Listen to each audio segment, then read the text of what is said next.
না? আমাদের জীবনে যদি বিপদ নেমে আসে আমরা কি চিন্তিত হই? কথা বলেন। আমরা তখন সবর করি, কি করি? আর সবরে সওয়াব আছে না নাই? কারণ মুমিন জানে রাত যত গভীর হয় অন্ধকার তমানিসা বেদ করে শুভে সাদিক হয়। মুমিন জানে গর্ভবতী নারীর পেটের যন্ত্রণা যত বাড়তে থাকে নতুন মেহমান আগমনের সময় ঘনাতে থাকে, ঠিক কিনা? মুমিন জানে মুমিনের উপর বিপদ কষ্ট যত বাড়তে থাকে সুখের সময় ঘনাতে থাকে, কাছে আসতে থাকে। চিল্লায় বলেন ঠিক কিনা? এজন্য আল্লাহ বললেন ফাইন্না মাআল উসরি ইউসরান, ইন্না মাআল উসরি ইউসরা। ও নবী, চিন্তা করবেন না, পেরেশান হবেন না।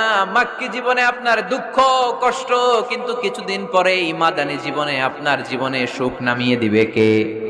আপনার জীবনে আনন্দের বন্যা বইয়ে দিবে কে? মোটিভেশনাল সূরা, পেইন রিলিভিং সূরা।